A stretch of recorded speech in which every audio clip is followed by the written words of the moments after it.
बहुत अंधेरा है ना अंदर, पर तू चिंता मत कर, मैं हूँ थारे साथ। बाहर की जिंदगी थारा इंतजार कर रही है। बाहर बहुत उजाला ही उजाला है। सच्ची?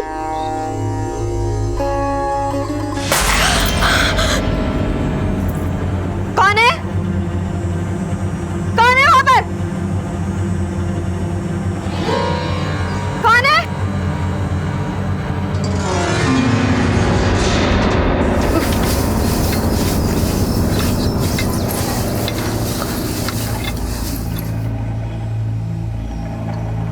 वाह वाह, फूटा दर्पण में मारी कहीं फूटो नसीब देख रही है कहीं, काम काज को नहीं करनी हो कहीं।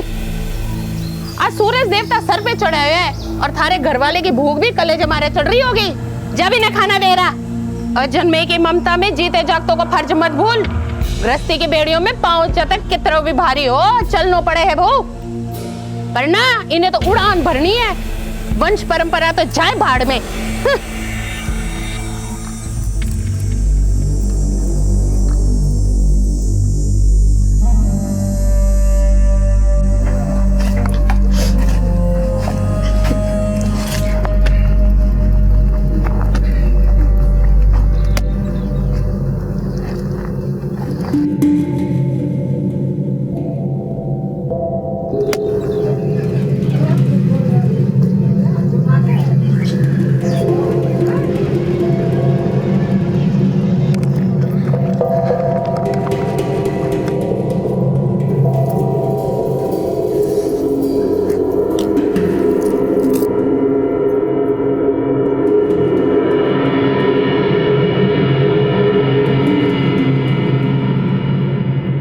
जोगी,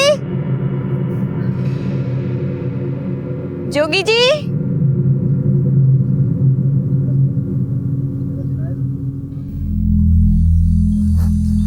जोगी,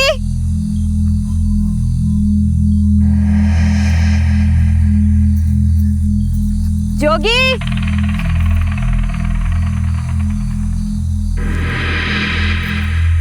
जोगी।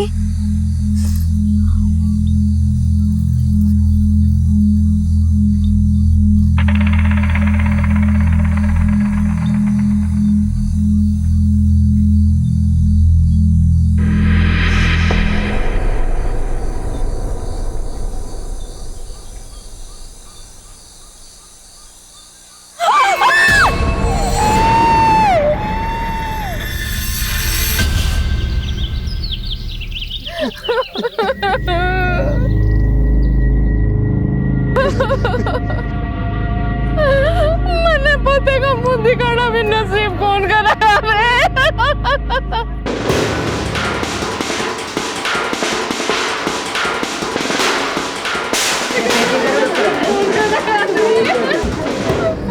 हटिए हटिए हटिए, पीछे हटिए, चलिए हटिए पीछे, पीछे हो जाओ, पीछे होइए आप।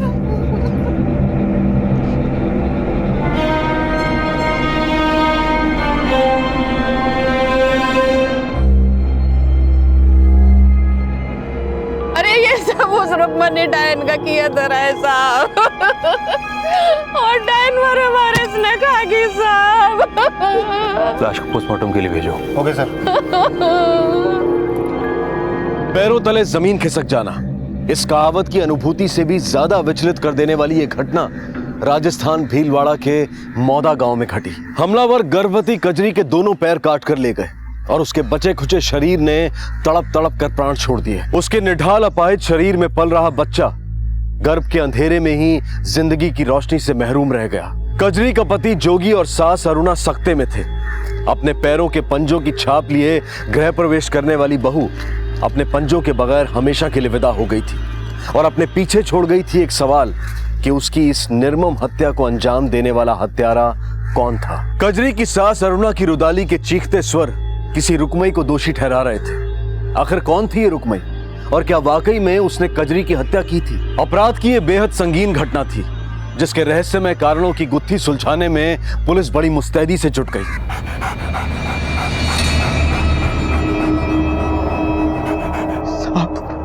साहब जब मैं कजरी ने ढूंढते ढूंढते यहाँ आयो साहब, तुम्हारी कजरी यहाँ तड़प रही थी साहब।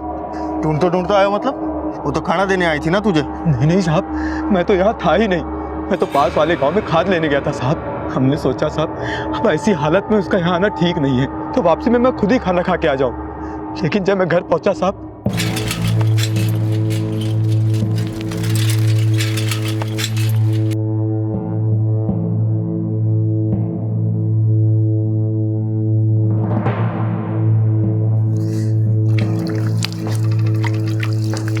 कजरी कजरी। अरे जोगी तू क्या हो? कजरी तो थारे वास्ते खेत में खाना लेर गई है और बिन्ने तो बड़ी देर होगी बेटा, हाल तक आई भी कोनी। पर तू अन्नी ने कहीं कर रहे हो? मैं तो बाजार गयो तो सोचो वापसी में खाना खाते हुए चलो। लेकिन माँ, तू तो इतनी समझदार है ना, इस हालत में तूने उसे खेत में भेज दिया। तो कहीं सर पे बिठाए रखूं कहीं? माँ तू भी ना। कजरी कजरी कजरी कजरी कजरी जोगी कजरी कजरी, ये क्या हुआ कजरी? कजरी हमारी घरवाली ने साहब यहाँ तड़प तड़प के दम तोड़ दिया साहब। मेरा परिवार, मेरा बच्चा सब खत्म हो गया साहब, सब खत्म हो गया।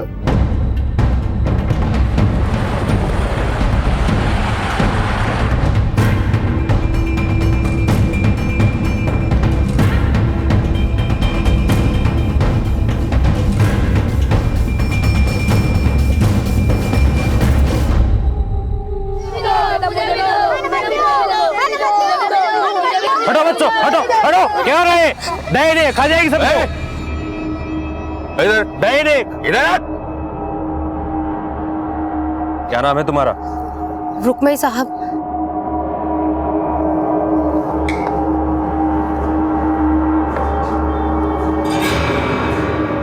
P low.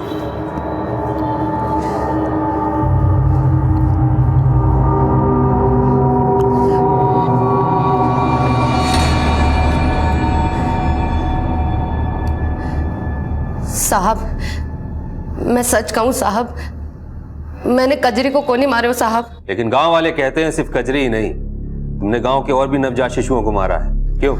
हत्यारे तो वो खुद है साहब, पाखंडी है, कमीने। ए छोरी, जबान संभाल के। साहब है, जो बोलना है साफ साफ बोल। साहब, ये लोग औरत जात के दुश्मन है साहब। इनकी औरत की कोख में अगर छोरी हो ना साहब, तो ये उसको जिंदा नहीं रहने देते साहब। उसका गर्भपात कराकर उसका इल्जाम मारे सर मरते हैं साहब।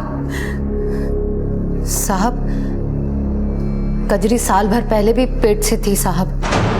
जब उसकी सास और घर वालों ने पता कराया कि उसके गर्भ में छोरी है, तो उसका भी गर्भपात करा दिया साहब। दफना दिया उस अजन्मी जान को और उसका इल्जाम भी मर दिया मारे सर। और अब जब कजरी अपनी टाबर को पेट में लेके मर गई, तो भी इल्जाम मारे सर पे। कोई ऐसे ही आरोप नहीं लगाता, कोई ना कोई वजह तो रही होगी। वजह हमारी फूटी किस्मत है साहब। शादी के 3 महीने बाद हमारा आदमी खत्म हो गया साहब। तब तक हमारी गोद भी नहीं भरी थी साहब। एक मजबूर औरत को सहारा देने के बजाय ये सब लोग मने जली कट्टी सुना रहे हैं साहब। मने दोष दे रहे हैं साहब कि मैं अपना पति ने खा गई साहब। मैंने डायन किया है साहब, मैं नहीं करी साहब, मैं डायन को नहीं साहब।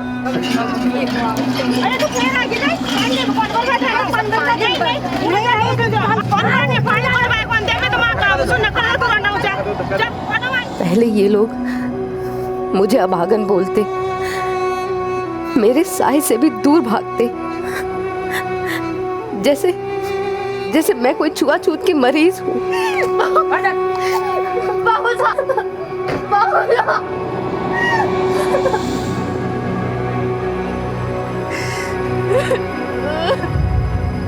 और फिर अपने पाप को मेरे सर मरने के लिए मुझे डायन बना दिया साहब।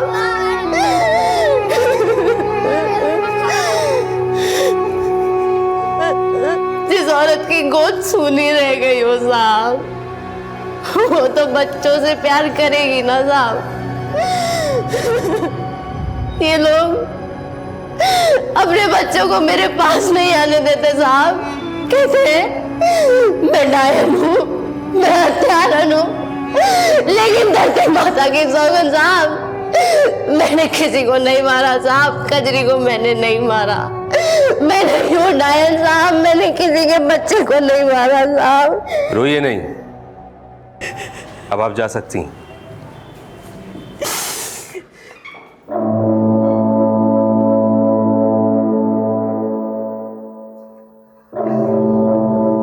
योगेंद्र, इस रुक्मणी पर नजर रखो और पता करो कि आसपास ऐसे कितने हॉस्पिटल्स, क्लिनिक्स और नर्सिंग होम हैं जहां पर इलीगल तरीके से सेक्स डिटर्मिनेशन टेस्ट होते हैं। और हाँ, कजरी का भी ऐसा कोई टेस्ट हुआ तो पता करो।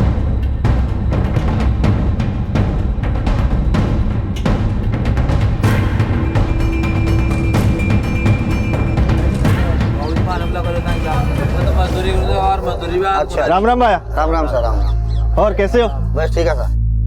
अरे चाय दियो। सुल्तानपुर से आयो सू, बिंदनी पेट से है। अच्छा अच्छा। भाया, यहाँ कोई डॉक्टर है जो ये बता सके कि पेट में छोरा है कि छोरी? थारो काम भीलवाड़ा मुसी बट एक डॉक्टर है, बैठा जा। धन्यवाद।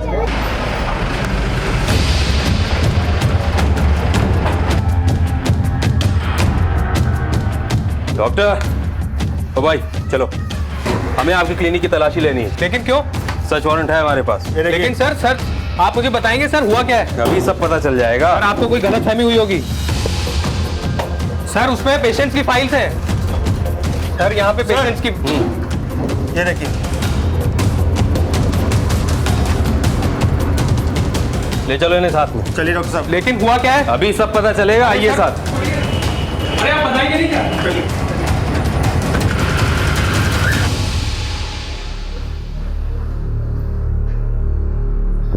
साहब आप बेवजह मुझे परेशान कर रहे हैं। कजरी की हत्या का मुझसे और मेरे क्लिनिक से कुछ लेना देना नहीं है। देख, ज्यादा होशियार मत बन। जितना पूछा है साहब ने उतना जवाब दे।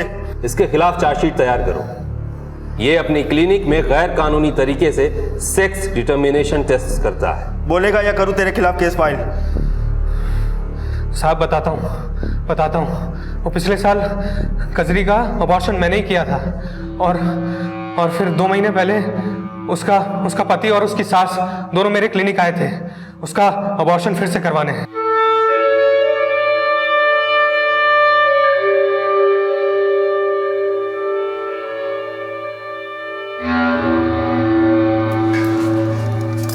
क्या हुआ डॉक्टर साहब? उसके गर्भ में छोरी है। छोरी? डॉक्टर साहब, मने ये छोरी नहीं चाहिए, आप बच्चा गिरा दो। नहीं, पिछली बार भी मैं आप लोगों को ये बात करने से रोक नहीं पाई थी, अरे इस बार नहीं। क्या बोल रही है तू? बोल क्या रही है तू? माँ की बात काटेगी? डॉक्टर साहब, मुझे ये बच्चा नहीं चाहिए। मैं अपनी बेटी को जन्म जरूर दूंगी, नहीं करवाना मुझे गर्भपात। देख कजरी मेरी बात सुन। कजरी? मेरी बात सुन। अच्छा किया तुमने जो सच बता दिया, लेकिन जो क्राइम तुमने किया है उसकी सजा तुम्हें जरूर मिलेगी। सर गाँव वालों से पूछताछ में एक बात सामने आई है कि कजरी की हत्या से पहले उसका पति अक्सर उसे पीटा करता था और उसकी सास भी उसे पसंद नहीं करती थी।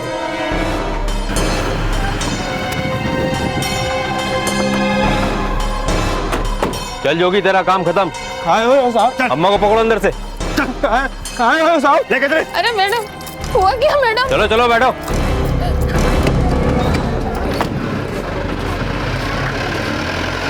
खुद एक औरत होके तो अपनी जात की दुश्मन बन गई, शर्म कौन नहीं आई तुझे?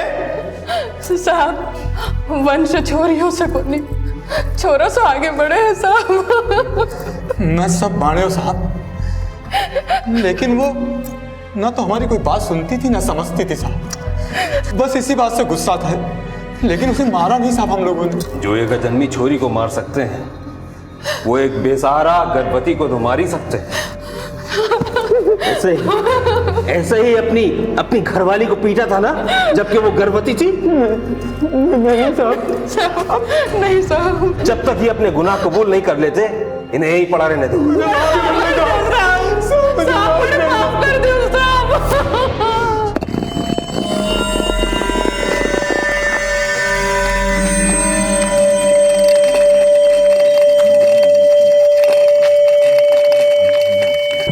बस बेटा बस इधर ही उतार। तू जार बलि का जानवर ले रहा, बलि का जानवर बिना संकल्प पूरा को नहीं हो।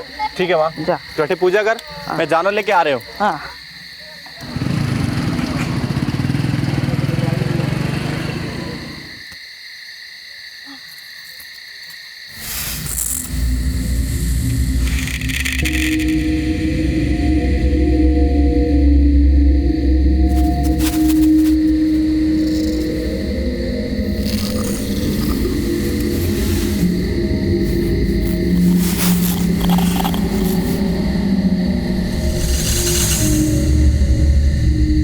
बड़ी जल्दी आ गया बेटा।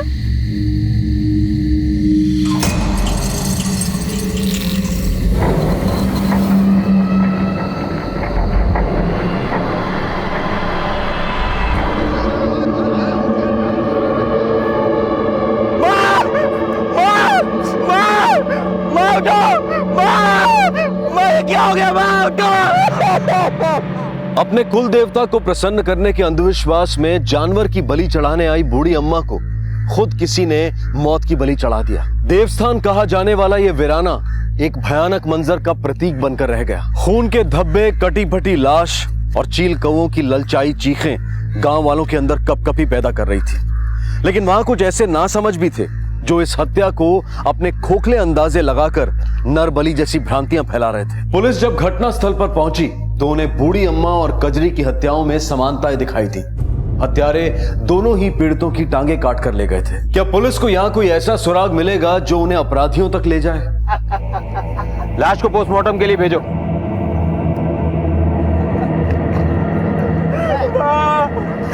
साहब मेरी माँ तो कुल देवता को जाना चढ़ाना चाहती थी और मैं उन्हें यहाँ लेकर आया था साहब।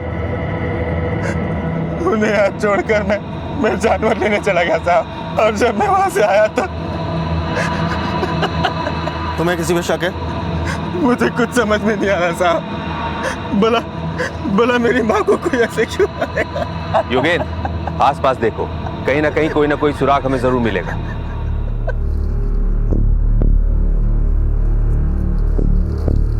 योगेन, ये टायर के निशान देख रहे हो? हाँ सर। लगता है हमलावर जंगल के रास्ते से आए थे। ये बाइक की टायर का निशान तुम्हारा है? नहीं साहब, मैं तो कच्चे रास्ते से आया था। इसकी फोटो खींचो। सर बुढ़ी अम्मा की पोस्टमार्टम रिपोर्ट आ गई है। सर मौत का कारण है एक्सेसिव ब्लीडिंग, ज्यादा खून बहने की वजह से मौत। गजरे की मौत भी इसी वजह से हुई थी और दोनों ही विक्टिम्स के पांव काटे गए थे। सर आपका मतलब है दोनों का हत्यारा एक ही है? शायद। लेकिन सर हत्यारे को औरतों के पांव काट के मिलेगा क्या? यही तो पता लगाना है कि उंगली मार डाकू के बाद ऐसा कौन सा आदमखोर पैदा हो गया है जिसे औरतों की उंगलियों में नहीं बल्कि पंजों में दिलचस्पी है। सर, गिन्ना गांव में औरतों के पंजे काटने वाली एक रिपोर्ट सामने आई है। सर मुझे लगता है ये कोई बहुत बड़ा गिरोह है और अगर ये जल्दी नहीं पकड़ा गया तो काफी लोग इसका शिकार बन सकते हैं। ठीक है, चलो गिरना गांव चलते हैं। योगेंद्र, फिलहाल इन्हें छोड़ दो। इनसे कहना ये गांव से बाहर नहीं जाए और डेली थाने में आके हाजिर लगा दे।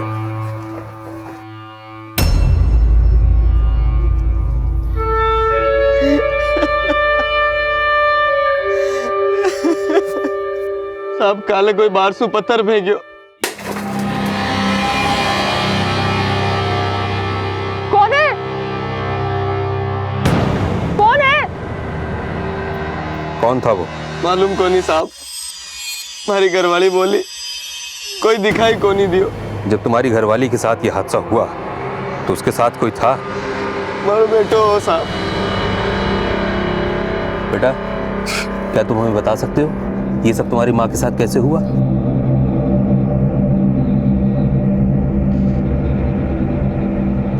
दुखी, तू बकरियानु ध्यान रख जो, मैं आई जरा ईंधन की लकड़ियां लेके। ठीक है माँ।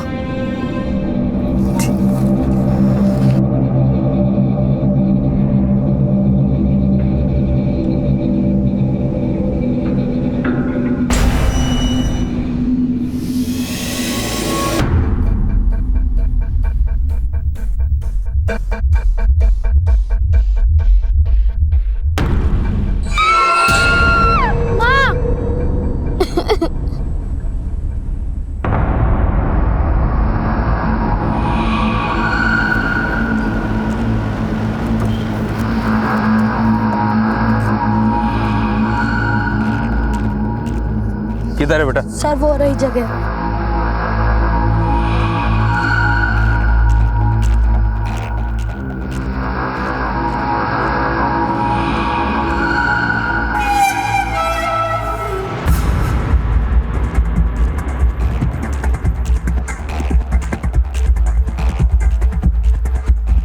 योगेंद्र, ये मुझे बाइक के टायर्स के मार्क्स लग रहे हैं, इनके फोटोग्राफ्स करो। मौदा गांव की बूढ़ी अम्मा के मर्डर स्पॉट्स के जो टायर के निशान मिले हैं वो गिरना गांव की धनिया के मर्डर स्पॉट से बिल्कुल अलग है। सर, मौदा गांव के टायर के निशान पुराने जबकि गिरना गांव के टायर के निशान नए। इसका मतलब ये हुआ कि मर्डरर्स ने अम्मा की हत्या करने के बाद अपने बाइक के टायर्स चेंज करवाए और फिर उसके बाद धनिया के मर्डर को अंजाम दिया।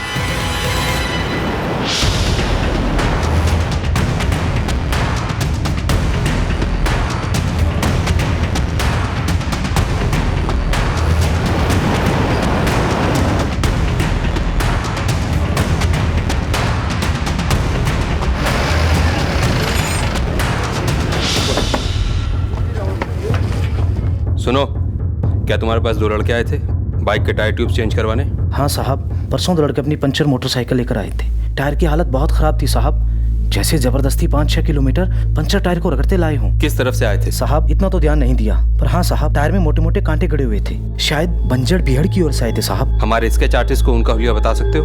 हाँ साहब, उनका चेहरा तो मुझे अच्छे से याद है।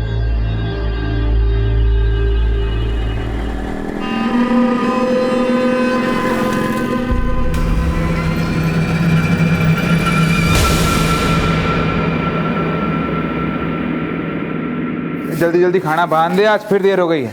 अजी खाना तो कद का तैयार है। और सुनो, हाँ। दफ्तर से आज थोड़ा जल्दी आ जाना। ठीक है हमारी लड्डू। ये माँ के न जगी अभी तक? रात को दवाई लेकर सोई थी, हो सकता है नींद के नशे में सोई हुई हो। और अब तो सवेरा हो गया, जगा के चाय नाश्ता करा दे। मैं जाऊं के देखती हूँ। माँ जी, ओ माँ जी, माँ जी, माँ जी!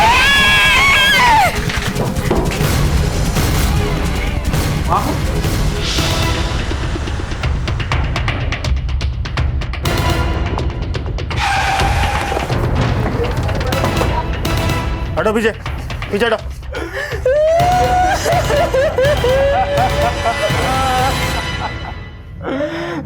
ये सब कैसे हुआ? मेरी माँ को कमरा खोलकर सोने की आदत थी, बंद कमरे में दम घुटता था उनका, हमें क्या पता था। लाश को पोस्टमार्टम के लिए भेजो। चलो बाहर चलो। चलो चलिए चलिए बाहर चलिए। ये बहुत ही खूंखार अपराधी है। देखो, इसको तुमने पहले कहीं देखा हो तो बताओ। तुमने इस आदमी को कहीं देखा है? इन लड़कों ने कई औरतों के कत्ल किए हैं। ध्यान से देखो। देखो बेटा, तुमने कहीं देखा? इधर आओ, आपने इसको देखा है? हाँ साहब, इनके पास एक मोटरसाइकिल थी साहब। मैं पक्के रास्ते से गांव की तरफ आ रहा था तो दोनों बड़ी तेजी से मोटरसाइकिल पर बैठे और सुल्तानपुर की तरफ निकल गए। सुल्तानपुर? योगेंद्र, सुल्तानपुर जाने वाली सारी गाड़ियों की चेकिंग होनी चाहिए। हर तरफ नाकाबंदी कर दो, ये दोनों बच के जाने नहीं चाहिए। चलो। अरे बहुत दिनों से बोल रही थी ना कि दाल बाटी नहीं खिलाते, आज तुम्हें दाल बाटी खिलाता हूँ। बैठ। मैं छोटो, अरे ऑर्डर शॉर्डर ले जाओ। सुनिए जी। हाँ बोल। जी वो जरा जाना है। वाह, क्या? जी वहाँ। और नहीं तो कहाँ?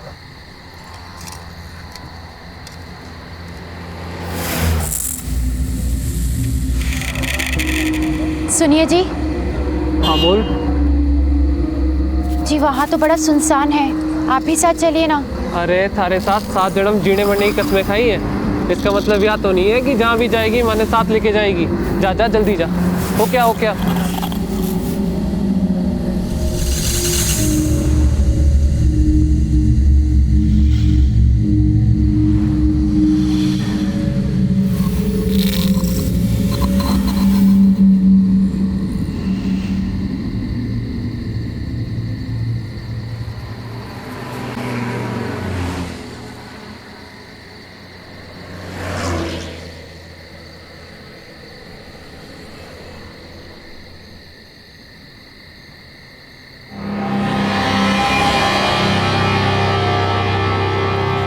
अरे छोटो, अरे कहाँ मर गया हो, जल्दी आ।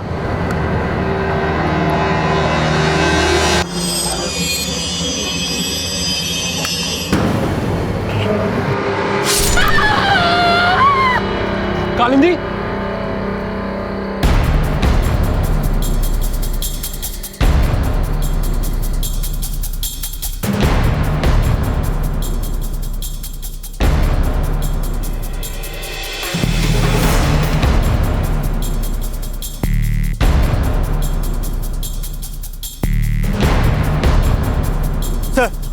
कोई खबर? नहीं सर, पर नाकाबंदी जारी है। और सर रात को जिस हाईवे वाले ढाबे पर औरत के पैर काटे गए थे उसकी पोस्टमार्टम रिपोर्ट आ गई है। Same reason, excessive bleeding. Hello, क्या?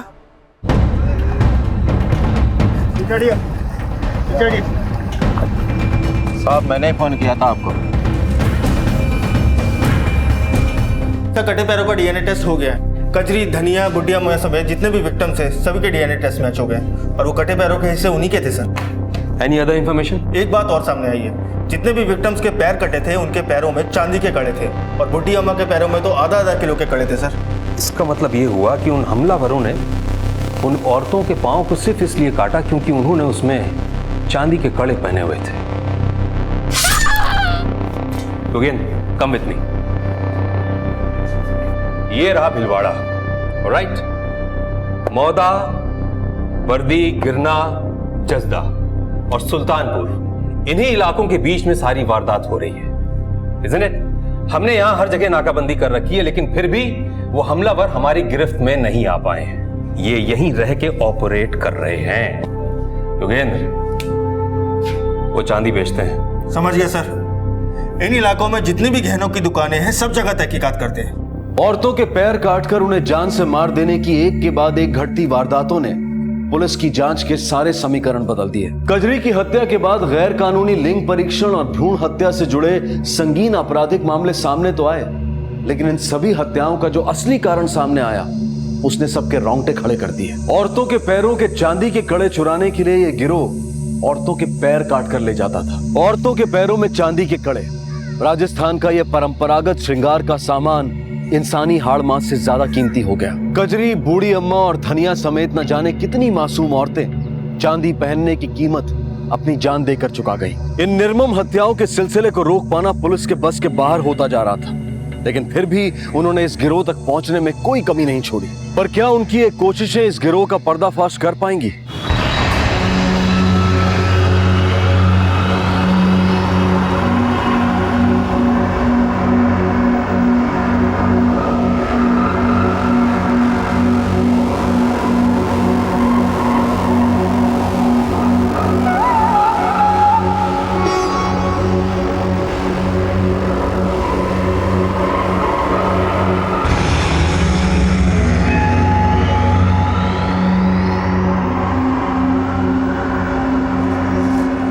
छोटू, हाँ काम चालू कर दे।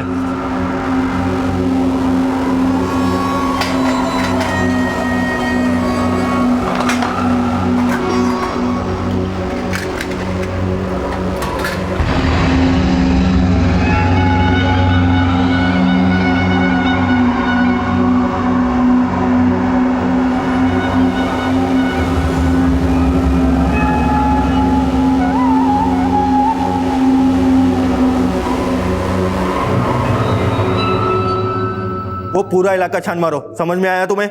मुझे कोई एक्सक्यूज नहीं सुनना। सर हमने हर छोटी बड़ी दुकान में तहकीकात की, मगर वैसा चांदी वाला सुराग हाथ नहीं लगा। इस गांव में जरूर कुछ ऐसे कारीगर भी होंगे जो अपने घरों से ही रहकर काम करते होंगे। सर अपनी मुस्तैदी बढ़ाओ, इन सांपों के बिलों को पता करो। Okay sir. माल तैयार हो गया? हाँ सर। लो।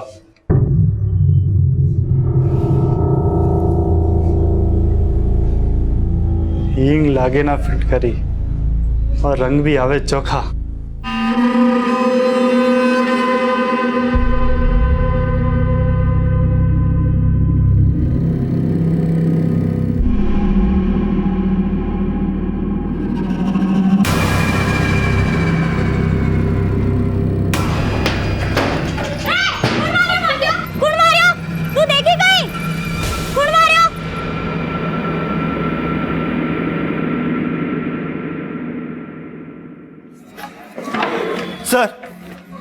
सर आपका अंदाजा सही निकला। बीडी गांव में एक मनोहर नाम का आदमी है जो पहले आर्टिफिशियल ज्वेलरी का काम किया करता था, लेकिन आजकल चांदी का बिजनेस करता है सर।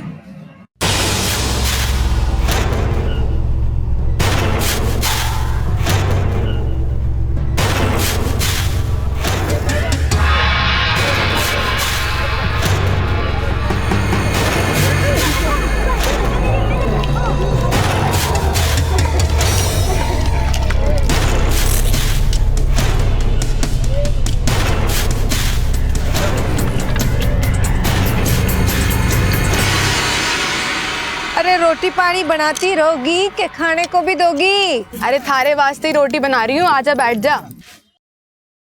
ए कोयले खान की हीरा, अरे कट्ठे चांदी करा रही से आज? रजदी गांव के घर में निशान बना के आई हूँ, जाके लूट आई है चांदी। घर पूरा वीरान है और दिन में घर की औरत कुआं पर पानी भरने जाती है। भाया अब थे इतनी चांदी ले रहा हो तो मैं अपने बनावट के पैसे छोड़ देता हूँ। बोलो अब तो खुश? अब जो चांदी का भाव है तोल के उतने पैसे दे देना। भाया मन में विश्वास ना होवे, चांदी तो काली पड़ जाती है, ये तो चमक रही है। तो आदमी भोला है पर मैं बेईमान कौन? तेरे को तसल्ली करनी है तो चल अंदर। आओ भाया, चांदी बस चांदी होती है, नई पुरानी ना होती। अरे काली पड़ी चांदी को भी पिघला के नई बना देते हैं।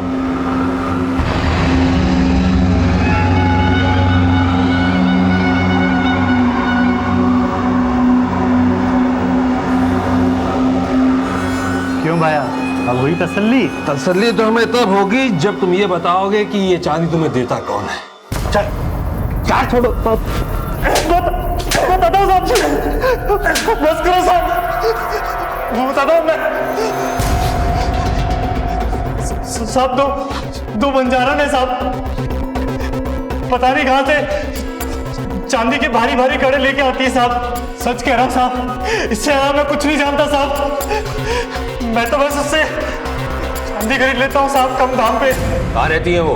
बंजारन है साहब, उनका क्या ठिकाना, पर हाँ जब भी उनके कोई माल हाथ लगता है तो वो पीसीओ से फोन करके बुला लेती है साहब। योगेंद्र, आसपास जितने भी बंजारों के ठिकाने हैं वहां जाके पता करो, ये सच बोल रहा है कि झूठ? सर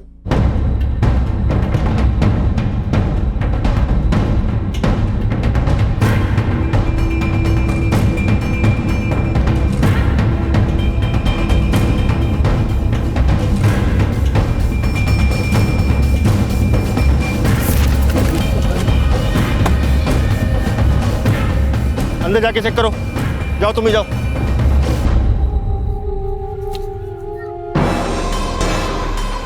कोई मिला? सर कोई भी नहीं है अंदर, सब बोरिया बिस्तर बांध के चले गए।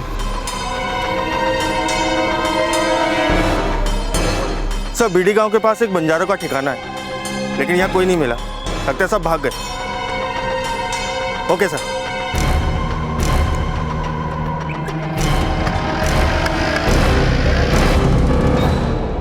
योगेंद्र सर इधर आओ, ये देख रहे हो रेड मार्क्स? हाँ सर, लेकिन आप कहना क्या चाहते हैं सर? वो मनोहर जिन बंजारों की बात कर रहा था, उनके हुलिया के स्केच बन गए? हाँ सर, मैं लेके आता हूँ। जल्दी करो।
दो साहब, माफ कर दो साहब। मैं भागे मार के जीने वाला लोग है साहब। गरीबी ने हमारी बुद्धि फेर दी साहब। कितनों को मारा है? कितनों को मारा कि गिनती भी भूल गए? नहीं साहब, मैं लोग खाली चांदी ने कड़ा के लिए ये सब लोग करा साहब। चांदी के लिए लोगों की जानें ले ली? चंडालो, किसको बेचते हो ये चांदी? हम तो हमारी कबीले की औरतों को वो चांदी दे देते थे साहब, माफ कर दो साहब। क्या नाम? क्या? हीरा साहब और मिश्री साहब।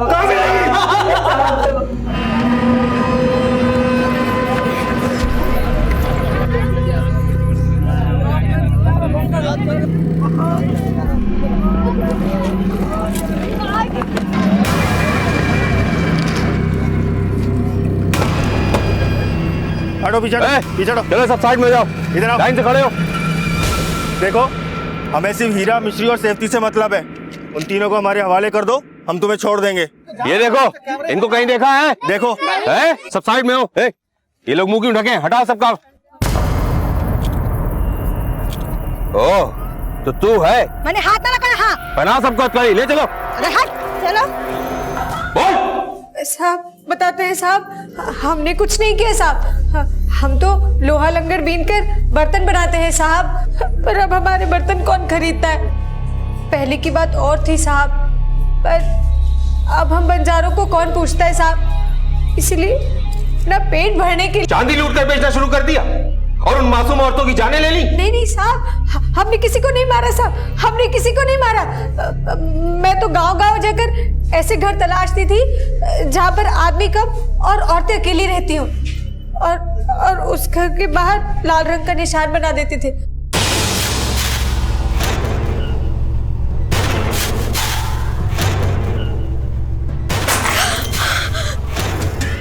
कौन है?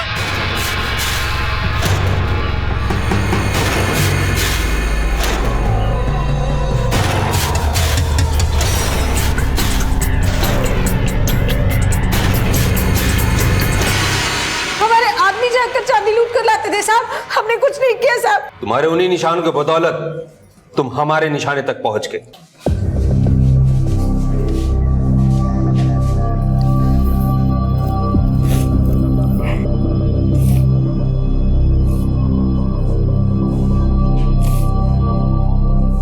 एक जगह से दूसरी जगह पलायन करने वाले बंजारों के रेले में मौत के कुछ ऐसे सौदागर थे जिन्होंने कुछ स्थानीय आवासियों को जिंदगी के अंतिम पलायन की ओर भेज दिया, जहां से वो कभी लौटकर नहीं आ सकते। सभी अपराधियों को उनके अपराध के अनुसार सजा सुनाई गई, जो कुछ भटके हुओं को समय रहते सुधर जाने की सीख देती है, और आम इंसान को भी, कि वो इन अपराधियों का निशाना बनने से पहले ही सतर्क हो जाए। अब मैं अनूप सोनी आपसे विदा लेता हूं।